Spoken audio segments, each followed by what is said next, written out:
Hello student, welcome back to my YouTube channel study with Prakash sir Dungarpur. प्यारे विद्यार्थियों, आज हम पढ़ेंगे क्लास 12th में ज्योग्राफी मानव भूगोल के सिद्धांत का पहला अध्याय मानव भूगोल प्रकृति व विषय क्षेत्र। आप लोग वीडियो को पूरा ध्यान से देखें, अंत तक देखें। मैं पूरा प्रयास कर रहा हूं कि आप लोग जो है परीक्षा में अच्छे अंक प्राप्त करें और उसके लिए मेरे द्वारा जो भी सहयोग हो सके वो मैं आपको सहयोग कर सकूं। तो इसलिए आप लोग वीडियो को देखें और महत्वपूर्ण प्रश्नों को अच्छे से समझने का प्रयास करें। ध्यान से देखेंगे तो शायद आप लोगों को बहुत ही ज्यादा बेनिफिट मिलेगा। अगर आपके पास ईयरफोन है तो ईयरफोन का प्रयोग करें। तो आइए शुरू करते हैं। पहला प्रश्न है, 1970 के दशक में किस विचारधारा का उदय हुआ? 1970 के दशक में किस विचारधारा का उदय हुआ? ऑप्शन अ है मानवतावादी, ऑप्शन ब है अमूलवादी, ऑप्शन स है व्यवहारवादी या फिर उपरोक्त सभी। तो हम यहाँ पर जो पढ़ रहे हैं कि 1970 के दशक में किस विचारधारा का उदय हुआ, तो इसका सही ऑप्शन है मानवतावादी, आमूलवादी और व्यवहारवादी। तो ये तीनों विचारधारा का उदय हुआ 1970 में, ये आपको ध्यान रखना है। दोस्तों, एक बात और बता दूं कि मैं इंग्लिश टीचर हूं, लेकिन मैं ये वीडियो केवल आप लोगों की हेल्प के लिए बना रहा हूं ताकि आप लोग इसे ध्यान से देखें। नेक्स्ट है, निम्नलिखित में से कौन सा एक भौगोलिक सूचना का स्रोत नहीं है? पहला ऑप्शन है यात्रियों के विवरण, ब है मानचित्र, प्राचीन मानचित्र, नेक्स्ट है चंद्रमा और चट्टानी पदार्थों के नमूने, और द है प्राचीन महाकाव्य। तो कौन सा एक भौगोलिक सूचना का स्रोत नहीं है? भौगोलिक सूचना का स्रोत, तो यहाँ पर हमारा सही आंसर है चंद्रमा से चट्टानी पदार्थों के नमूने। चंद्रमा से जो चट्टानी पदार्थों के नमूनों की बात करें तो वो भौगोलिक सूचना का स्रोत नहीं है। यानी भौगोलिक सूचना के स्रोत क्या है? यात्रियों का विवरण है, वो भौगोलिक सूचना स्रोत है। प्राचीन मानचित्र है, वो भी भौगोलिक सूचना का स्रोत है, और प्राचीन महाकाव्य है, वे भी प्राचीन भौगोलिक सूचना के स्रोत हैं। नेक्स्ट क्वेश्चन देखते हैं, निम्नलिखित में से कौन सा एक लोगों और पर्यावरण के बीच में अन्योन्य क्रिया का सर्वाधिक महत्वपूर्ण कारक है? कौन सा एक पर्यावरण, लोगों और पर्यावरण के बीच में अन्योन्य क्रिया का सर्वाधिक महत्वपूर्ण कारक है? ऑप्शन अ में है मानव बुद्धिमत्ता, ऑप्शन ब है प्रौद्योगिकी, ऑप्शन स है लोगों के अनुभव, और ऑप्शन द है मानवीय भाईचारा। तो यहाँ पर सही आंसर है मानव बुद्धिमत्ता। यानी क्या लोगों और पर्यावरण के बीच में, ध्यान रखना है, लोगों और पर्यावरण के बीच में जो अन्योन्य क्रियाएं होती हैं उसका सर्वाधिक महत्वपूर्ण कारक, लोगों और पर्यावरण के बीच में जो अन्योन्य क्रियाएं होती हैं उसका सर्वाधिक महत्वपूर्ण कारक क्या है? मानव बुद्धिमत्ता, मनुष्य की बुद्धिमत्ता। नेक्स्ट ऑप्शन है, एक प्रदेश अन्य प्रदेशों से किस प्रकार और क्यों भिन्न है? यह समझने के लिए तथा किस प्रदेश की विलक्षणता की पहचान किस उपागम का लक्षण है? ऑप्शन अ है स्थानिक संगठन, ऑप्शन ब है क्षेत्रीय विभेदन, ऑप्शन स है प्रादेशिक विश्लेषण, या ऑप्शन द है अन्वेषण। तो इसका सही उत्तर होगा ब, क्षेत्रीय विभेदन। यानी एक प्रदेश और अन्य प्रदेश, यानी कोई एक प्रदेश है और दूसरे अन्य प्रदेश हैं, और वो एक प्रदेश अन्य प्रदेश से किस प्रकार से भिन्न है, क्यों अलग है, इसको अगर हमें समझना है तो किसी प्रदेश की विलक्षणता, उसकी वो अलग क्यों है, उसको पहचान करना है। तो ये हमें क्षेत्रीय विभेदन उपागम का ये जो लक्षण है, तो उपागम कौन सा? उपागम किस उपागम का? क्षेत्रीय विभेदन उपागम का ये लक्षण है, और इससे हमें पता चलता है। नेक्स्ट क्वेश्चन है, पर्यटन भूगोल मानव भूगोल के किस क्षेत्र का उप क्षेत्र है? हम बात कर रहे हैं पर्यटन भूगोल की, जिसमें लोग यात्रा करते हैं और वहां पर सब लोग घूमने जाते हैं वगैरह, वो सब आ गया। तो मानव भूगोल के किस क्षेत्र का उप क्षेत्र है? मानव भूगोल के कौन से क्षेत्र का उप क्षेत्र है? तो ऑप्शन अ है सामाजिक भूगोल, ऑप्शन ब है राजनीतिक भूगोल, ऑप्शन स है नगरीय भूगोल, और ऑप्शन द है आर्थिक भूगोल। तो यहाँ पर ये है वो ऑप्शन द आर्थिक भूगोल का क्षेत्र है। जो पर्यटन भूगोल है वो किस क्षेत्र, यानी आर्थिक भूगोल का उपक्षेत्र है, आर्थिक भूगोल का उपक्षेत्र है पर्यटन भूगोल। ठीक है, नेक्स्ट क्वेश्चन है सैन्य भूगोल मानव भूगोल के किस क्षेत्र का उपक्षेत्र है। अब अगर हम सैन्य भूगोल की बात करते हैं, मानव भूगोल के अंदर क्या है, सैन्य भूगोल, और वो किस क्षेत्र का उपक्षेत्र है, कौन से क्षेत्र का उपक्षेत्र है। तो क्षेत्र कौन सा है वो बताना है। सैन्य भूगोल किस कौन से क्षेत्र में आता है, सामाजिक भूगोल, राजनीतिक भूगोल, या फिर नगरीय भूगोल, या फिर आर्थिक भूगोल। तो इसका सही ऑप्शन हो जाएगा राजनीतिक भूगोल। जो सेना होती है सैन्य भूगोल, वो हमारे किसमें, राजनीतिक भूगोल में आता है, ये आपको ध्यान रखना है। नेक्स्ट है इसी प्रकार से ऐतिहासिक भूगोल का मानव भूगोल के किस क्षेत्र का उपक्षेत्र है। ऐतिहासिक भूगोल के बारे में बात करते हैं कि वो मानव भूगोल के कौन से क्षेत्र का उपक्षेत्र है। तो ऑप्शन अ है सामाजिक भूगोल, ऑप्शन ब राजनीतिक भूगोल, नेक्स्ट है ऑप्शन स है नगरीय भूगोल, या ऑप्शन द है आर्थिक भूगोल। तो ऐतिहासिक भूगोल है वो मानव भूगोल के किस क्षेत्र में आता है, सीधा सा प्रश्न ये है। तो ऐतिहासिक भूगोल है वो सामाजिक भूगोल में आती है, ये ध्यान रखना है। ऐतिहासिक भूगोल यानी इतिहास के बारे में जो बताने वाली चीजें हैं वो सब सामाजिक भूगोल में आती हैं। नेक्स्ट क्वेश्चन है मानव भूगोल के जनक हैं, मानव भूगोल के जनक कौन है। ऑप्शन अ है फ्रेडरिक रेडजेल, ऑप्शन ब है एलन सैंपल, ऑप्शन स है ब्लाच, और ऑप्शन द है ग्रिफिथ टेलर। तो यहाँ पर सही उत्तर है फ्रेडरिक रेडजेल। फ्रेडरिक रेडजेल है वो मानव भूगोल के जनक हैं, आपको याद रखना है मानव भूगोल के जनक कौन है, फ्रेडरिक रेडजेल। नेक्स्ट क्वेश्चन है भूगोल का पिता किसे कहा जाता है। जनक अलग है, अब भूगोल के पिता की बात कर रहे हैं। तो भूगोल का पिता किसे कहा जाता है। ऑप्शन अ में है फ्रेडरिक रेडजेल, ऑप्शन ब में है ब्लास, ऑप्शन स में है हिकेटियस, और ऑप्शन ड में है रिटर। तो ध्यान रखना है अगर पिता अगर पूछा गया है तो हिकेटियस को लिखना है। पिता अगर भूगोल का पिता कहा गया हो तो हिकेटियस, और जनक कहा गया हो तो फ्रेडरिक रेडजेल है, ये याद रखना है। नेक्स्ट क्वेश्चन है रुको और जाओ की संकल्पना किसने प्रस्तुत की। रुको, पहले रुको और फिर जाओ, यानी ये संकल्पना किसने प्रस्तुत की। ऑप्शन अ में है हिकेटियस, ऑप्शन ब है ग्रिफिथ टेलर, ऑप्शन स है रेडजेल, या ऑप्शन ड है हंटिंगटन। तो इसका हमारा सही उत्तर है वो ग्रिफिथ टेलर। ग्रिफिथ टेलर ने रुको और जाओ की संकल्पना प्रस्तुत की थी, ये आपको ध्यान रखना है। नेक्स्ट क्वेश्चन है मानव भूगोल अस्थिर पृथ्वी और क्रियाशील मानव के बीच परिवर्तनशील संबंधों का अध्ययन है, उक्त परिभाषा है। यानी मानव भूगोल अस्थिर पृथ्वी और क्रियाशील मानव, मानव कैसा है, क्रियाशील है, अस्थिर पृथ्वी और क्रियाशील मानव के बीच परिवर्तनशील संबंधों का अध्ययन है। जब मानव भूगोल की हम बात करते हैं तो किसका अध्ययन है, अस्थिर पृथ्वी और क्रियाशील मानव के बीच जो परिवर्तनशील संबंध है उनका अध्ययन है, ऐसी परिभाषा है वो किसकी है, तो हिकेटियस की। ऑप्शन ब में है ग्रिफिथ टेलर की, ऑप्शन स रेडजेल, और ऑप्शन द है एलन सैंपल। तो यहाँ पर एलन सैंपल की परिभाषा है। एलन सैंपल क्या कहते हैं कि मानव भूगोल अस्थिर पृथ्वी और क्रियाशील मानव उनके बीच जो परिवर्तनशील संबंध है उनका अध्ययन है, ऐसा कौन कहते हैं, एलन सैंपल। नेक्स्ट क्वेश्चन है एंथ्रोपोजियोग्राफी पुस्तक के रचयिता। एंथ्रोपोजियोग्राफी पुस्तक के रचयिता ऑप्शन अ में है हिकेटियस, ऑप्शन ब ग्रिफिथ टेलर, ऑप्शन स में है रेडजेल, और ऑप्शन द है एलन सैंपल। तो यहाँ पर इसका उत्तर है रेडजेल। एंथ्रोपोजियोग्राफी पुस्तक के रचयिता कौन है, रेडजेल, ये ध्यान रखना है।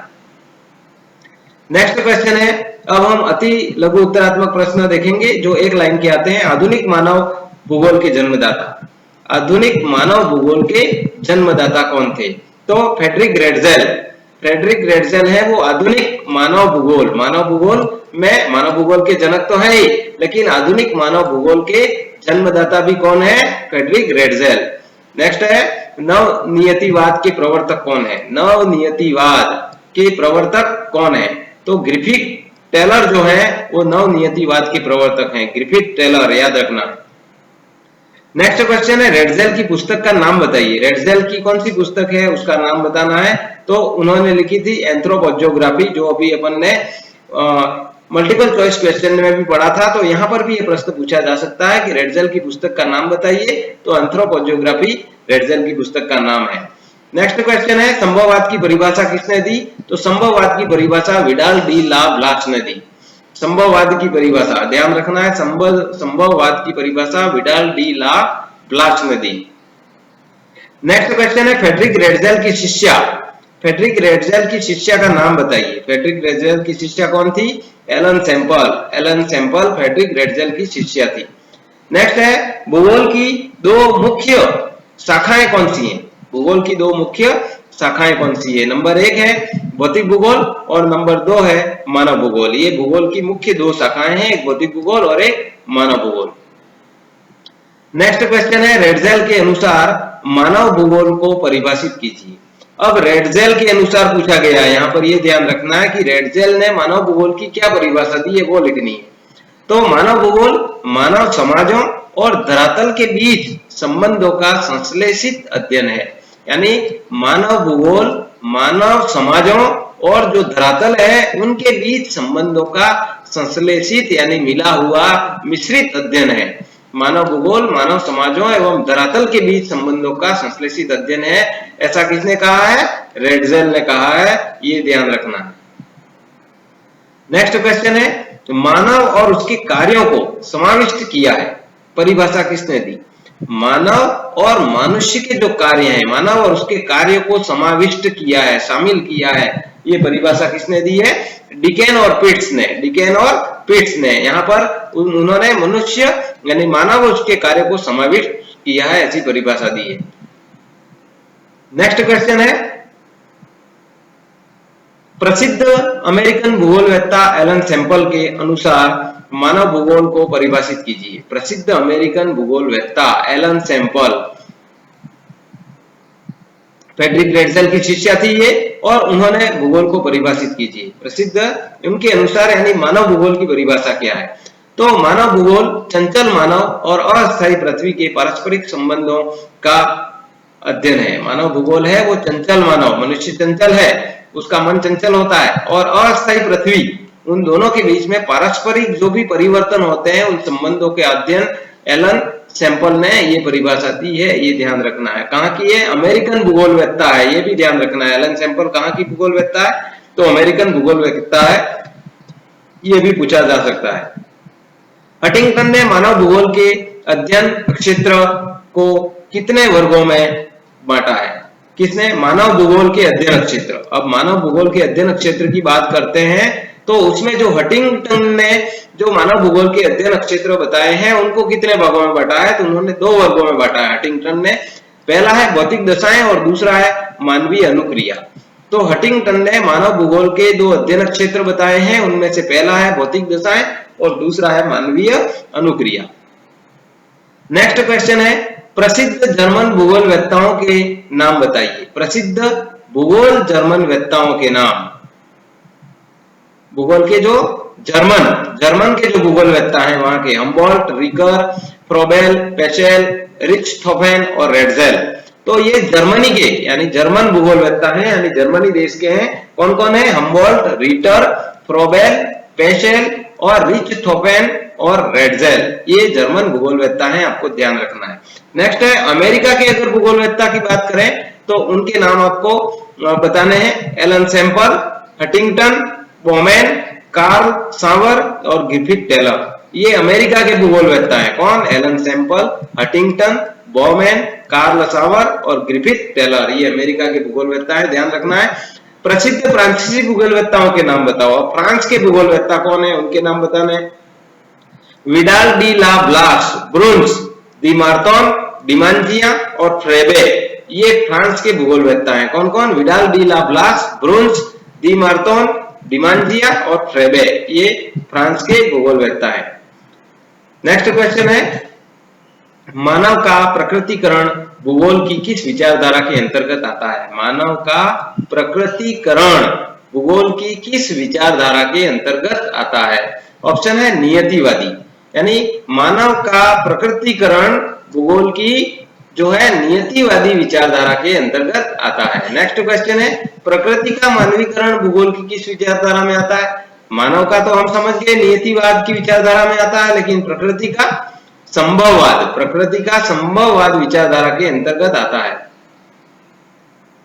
संभववाद विचारधारा के अंतर्गत आता है। नेक्स्ट क्वेश्चन है भूगोल में मानवतावादी, आमूलवादी, व्यवहारवादी विचारधाराओं का उदय कब हुआ? यानी भूगोल के अंदर मानवतावादी, आमूलवादी और व्यवहारवादी जो विचारधाराएं हैं उनका उदय कब हुआ? 70 के दशक में। भूगोल के आमूलवादी के बारे में बताइए। आमूलवादी के बारे में आप क्या जानते हैं? तो आमूलवादी रेडिकल विचारधारा ने निर्धनता के कारण बंधन और सामाजिक असमानता की व्याख्या के लिए मार्क्स के सिद्धांत का उपयोग किया। यानी जो आमूलवादी की बात करें तो उन्होंने रेडिकल विचारधारा, आमूलवादी की कौन सी विचारधारा थी? रेडिकल। आमूलवादी रेडिकल जो विचारधारा थी, उन्होंने निर्धनता के कारण, गरीबी के कारण बंधन और सामाजिक असमानता, बंधन क्या है और सामाजिक असमानता जो है उसकी व्याख्या के लिए उन्होंने मार्क्स के सिद्धांत का उपयोग किया। वो आमूलवादी है, ये ध्यान रखना है। और समकालीन सामाजिक समस्याओं का संबंध पूंजीवाद के विकास से था। यानी समकालीन जो सामाजिक समस्याएं थी, उस समय के दौरान जो सामाजिक समस्याएं थी उनका संबंध है वो पूंजीवाद के विकास से था।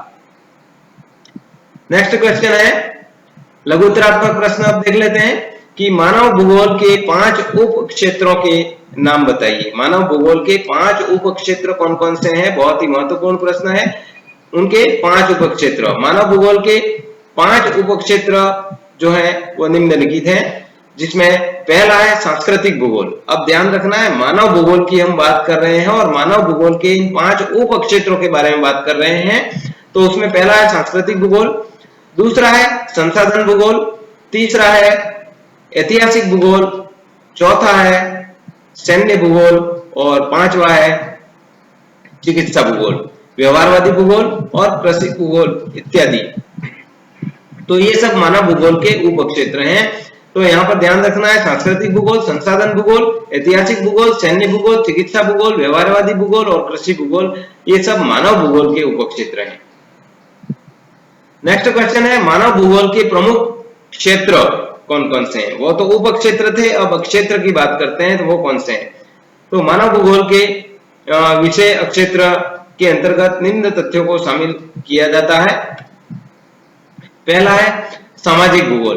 प्रमुख क्षेत्र में मानव भूगोल के प्रमुख क्षेत्र में सामाजिक भूगोल आता है, नगरीय भूगोल आता है, उसके बाद में राजनीतिक भूगोल आता है और जनसंख्या भूगोल आता है। ये जो भूगोल है और आवास भूगोल आता है। कौन सा है? आवास भूगोल। नेक्स्ट छठा है आर्थिक भूगोल आता है। तो ये मानव भूगोल के जो सभी प्रमुख क्षेत्र हैं, आप लोग इन्हें अच्छे से ध्यान रखें। कौन से? सामाजिक भूगोल, नगरीय भूगोल, राजनीतिक भूगोल, जनसंख्या भूगोल, आवास भूगोल और आर्थिक भूगोल, ये मानव भूगोल के प्रमुख क्षेत्र हैं।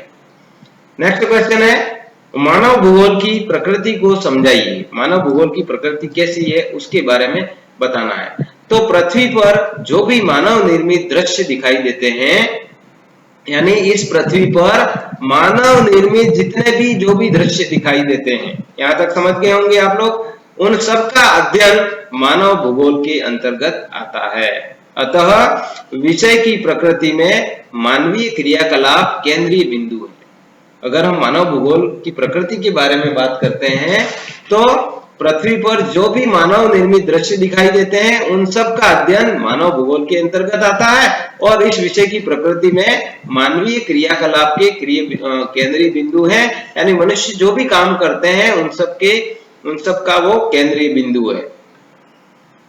नेक्स्ट है मानवीय क्रियाकलापों का विकास कहाँ, कब, कैसे हुआ आदि प्रश्नों का भौगोलिक दृष्टिकोण से प्रस्तुत करना ही मानव भूगोल की प्रकृति को प्रकट करता है।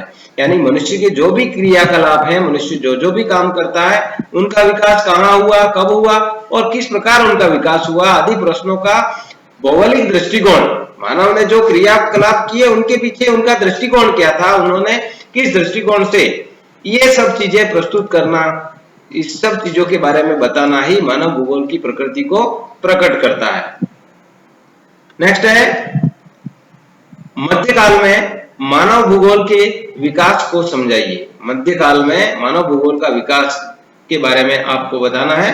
तो मध्यकाल में नौचालन संबंधी कुशलताओं व अन्वेषणों तथा तकनीकी ज्ञान व दक्षता के कारण देशों तथा लोगों के विषय में मिथक व रहस्य खुलने लगे।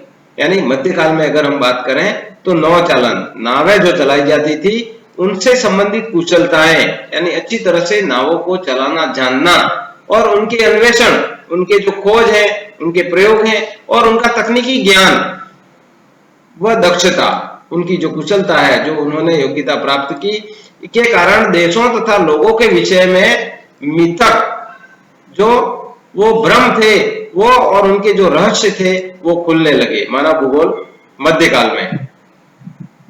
उपनिवेशीकरण और व्यापारिक रुचियों के नए क्षेत्रों में खोजे एवं अन्वेषणों का विश्व ज्ञान कोशीय विवरण प्रकाश में आया। उपनिवेशीकरण हुआ, व्यापारिक रुचियों के नए क्षेत्रों में खोजे हुई, व्यापारिक क्षेत्रों में व्यापारिक रुचियां, यानी जिनको व्यापारिक रुचियां थी उसके कारण नए क्षेत्रों की खोज हुई, और अन्वेषण, अन्वेषण का मतलब भी वही है, अन्वेषणों का विश्व ज्ञान कोशीय विवरण प्रकाश में आया, यानी जो भी खोज हुई, जिससे जितना जो भी ज्ञान मिला वो पूरा विवरण है वो प्रकाश में आया, सबके सामने आया। इस काल में अन्वेषण, विवरण, प्रादेशिक विश्लेषण पर विशेष जोर रहा। अन्वेषण हुआ, विवरण और प्रादेशिक विश्लेषण, अलग अलग प्रदेश के बारे में जानकारी, अलग अलग जानकारी, वही विश्लेषण है और उस पर विशेष जोर रहा। नेक्स्ट है प्रादेशिक विश्लेषण में प्रदेश के सभी पक्षों का विस्तृत वर्णन किया गया। वही कह रहे हैं कि प्रादेशिक विश्लेषण हुआ, उस समय उस प्रदेश के सभी पक्षों के बारे में विस्तार से वर्णन किया गया मध्यकाल में मानव भूगोल में, और यह स्पष्ट हुआ कि सभी प्रदेश पूर्ण इकाई अथवा पृथ्वी के भाग हैं। इससे ये पता चला कि सभी प्रदेश है वो पूर्ण इकाई है और वो सारे किसके, पृथ्वी के ही भाग हैं। इन प्रदेशों की समझ पृथ्वी को पूर्ण रूप में समझने में सहायता करेगी। अब इन प्रदेशों की जो समझ विकसित हुई कब, मध्यकाल में, पृथ्वी के बारे में, पृथ्वी को पूर्ण रूप से समझने में सहायता करेगी। तो इस प्रकार आप इन प्रश्नों को अच्छे से ध्यान से देखें, सीखें, समझें, और वीडियो को इतना ध्यान से देखें कि आपको डायरेक्ट याद रह जाए। पूरे मन से देखें, पूरे ध्यान से देखें। अगर मन आपको भटकाता है तो भी आप लोगों को स्थिर रह करके सुनना है, ध्यान से देखना है कि नहीं मुझे कुछ करना है, I have to do something, I have to get whatever I like in my life, में जो भी मेरे जीवन में प्राप्त कर सकता हूँ। शिक्षा ही एक ऐसा माध्यम है जिससे हम हमारे जीवन में जो कुछ प्राप्त करना चाहें वो प्राप्त कर सकते हैं। इसलिए आप पूरी लगन से मेहनत करें, अच्छे से पढ़ें और अच्छे अंक प्राप्त करें। इन्हीं शुभकामनाओं के साथ ज्योग्राफी के जितने भी वीडियो हो सके, लगभग 20 वीडियो का मेरा प्रयास है, लेकिन जितने भी हो सके उतने परीक्षा से पहले तक आपको मैं उपलब्ध कराऊंगा। इसलिए आप लोग मेरे से जुड़े रहें और वीडियो को लगातार देखते रहें, अपनी तैयारी करते रहें। इसके अलावा भी पढ़ने वाले स्टूडेंट ज्यादा से ज्यादा पढ़ें, केवल इतना पढ़ करके बैठे नहीं रहें। आपको जो भी आवश्यक और भी महत्वपूर्ण लगता है वो सब चीजें पढ़ें। मिलते हैं अगले वीडियो में, तब तक के लिए धन्यवाद। जय हिंद, जय भारत।